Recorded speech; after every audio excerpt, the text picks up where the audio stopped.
Right,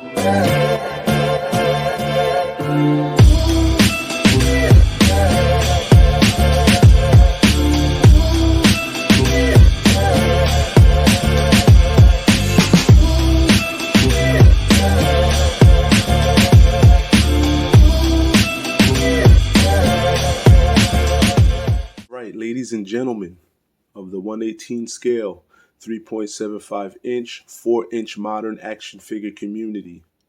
I am back again with another video, and this time we're going to discuss Copperhead. Now, unfortunately, I know I've been gone for a little while. Hopefully, I can keep these videos coming. I'm going to be doing a few more here pretty soon, but right now is my maiden voyage back into making videos. So like I said, we're going to be discussing Copperhead.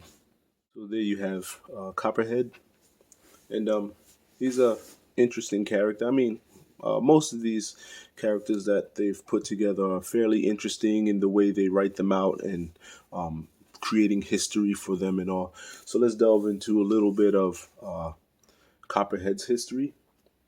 So apparently he was released as a toy in 1984, and he was available up until 1986, to where he was discontinued. So at some point after that, around 1987, they reissued him as a mail order. And I believe that mail order was a 6-pack of figure drivers. And I believe that was like a Toys R Us exclusive. He's the pilot of the Cobra water moccasin. And it says here that he grew up in the Florida Everglades. He raced boats for high stakes in such places as Monaco and Japan. Apparently, the stakes were very high because he ended up incurring a lot of debt with some dangerous people. So in order to pay for his debt, he sold his services to Cobra, and that would help him pay off his debt.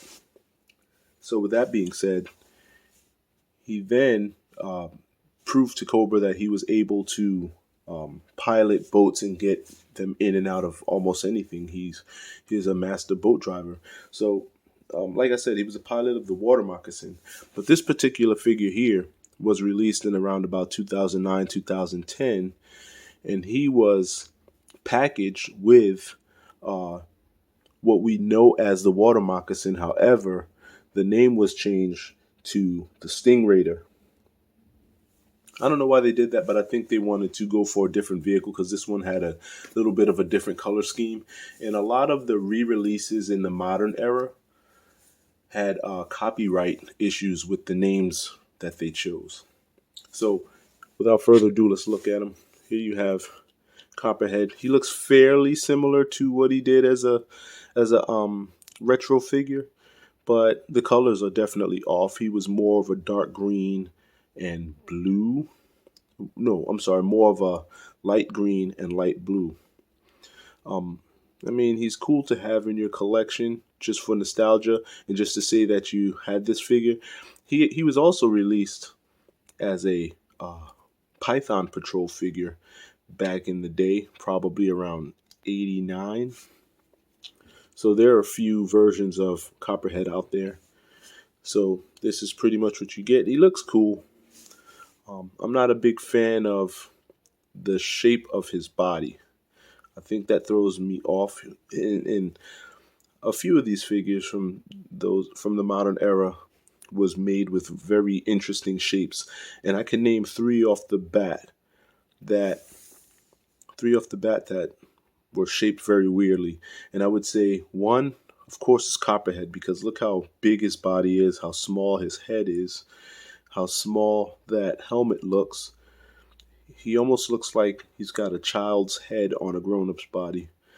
Another figure was Zanzibar from the Dreadnoks set, the modern Dreadnought set. And another figure I can think of off the bat was Keelhaul. Very skinny legs they chose to put on him. It looks like they almost used a female's like a female action figure legs on him. He's so skinny. But meanwhile, these guys were very stout, very big guys back in the days. But now they look very wimpy now. He kind of looks wimpy, you know. So, give you a full 360 of him. That's what he looks like in the back. He has this harness on, like a gun harness, because that's pretty much all that's on it. There's no removable gun on this. You can't remove it or anything. He also has this knife holster, which I don't have a knife for him. I'm sure if I float around through my stuff, I'll figure out which knife he has and I'll find one in there. I have plenty of loose knives in my action figure gear box. You know, you gotta, when you're collecting, you gotta keep extra stuff. He has these great gloves right here. They didn't take the time to give him a flesh color, so he has this. Or, you know what? That works, because I mean, he would have the band going around, so he doesn't need flesh color. But it still looks a little wonky there. His arms. He's got this pouch. Can't open it or anything. Right here on his left leg. And the gun he comes with is this thing right here.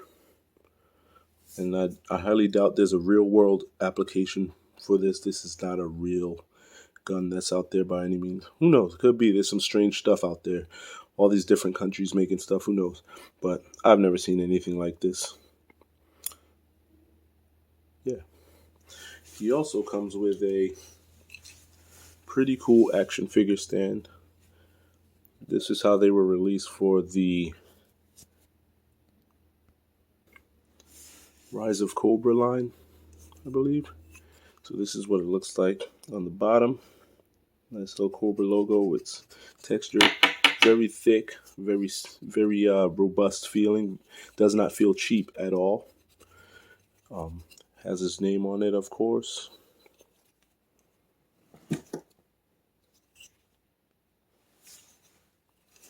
And it also has like all these different smaller dog tags. It looks like a dog tag. That's pretty much what it looks like. So there you have him. He's standing there. I decided to place him with his gun. So he's holding his gun right there. I didn't get this figure whole or complete. I don't even have a card for him, but I'll insert one right here. But I kind of picked him up on a second hand from some store somewhere. I don't remember. I thought it was just cool to have in my collection. I don't really need everything else, you know. So apparently he was such a good driver that Cobra, I guess, either paid off his debts, or they made his debtors disappear. So his vehicle of choice that he comes with, of course, like we discussed, was a Stingraider. I have it here. I did not get these together. I had this one for quite some time, and I just recently came across that Copperhead. Both I got open box. This one, and I think this is a really cool. It's actually a really cool vehicle. If you ever come across these are fairly cheap in the aftermarket these days. But if you find it, make sure it has its vanes back here, because that's usually the parts that are hard to find. And if you get one without a vane, without the vanes, you probably won't find it later. And also make sure that it has its little sked down here. These are those three things, 1, 2, and 3 are probably the most lost things on this vehicle here. But ultimately, a super nice, I guess you can call this a speedboat kind of deal. You can fit, of course, you turn this around here, take off this canopy.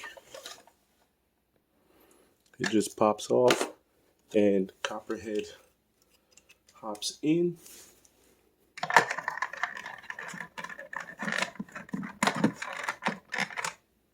And you put that back on over them.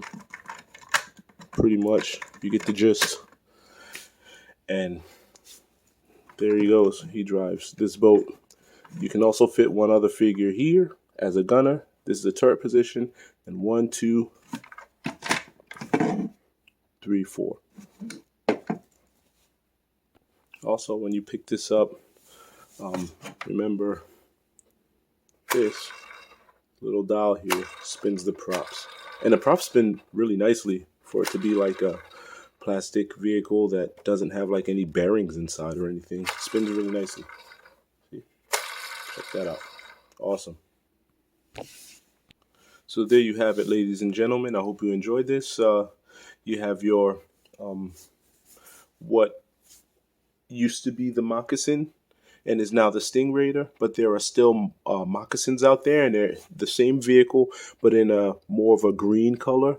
And then you can also get Copperhead in a more classic look as a modern, because they've released them in his original colors as a modern, and they also released them in this color and a few other variations as a modern figure. So if you're interested in that, this is a cool setup right here. I give the water moccasin, I give this a B+ because it's super cool, and this was a huge part of my childhood. So they also released that as a Tiger Force vehicle. G.I. Joe members took it and made it into a Tiger Force vehicle.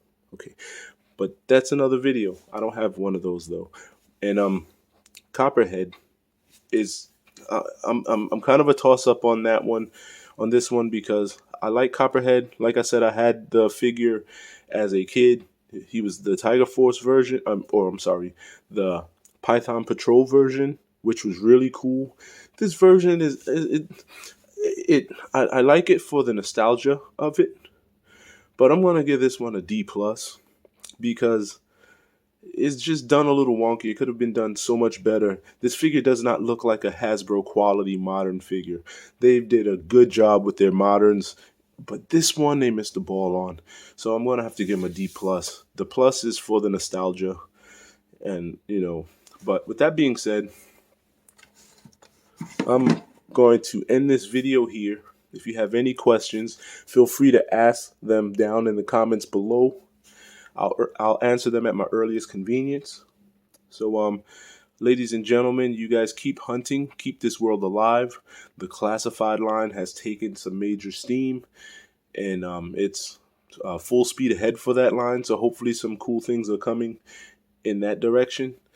But keep in mind, we still love these 3.75 inch, 1/18 scale, and 4-inch moderns. So keep hunting and keep this world alive. All right. So with that being said, thank you. Thanks for watching my videos, and I'm out. Later. Peace.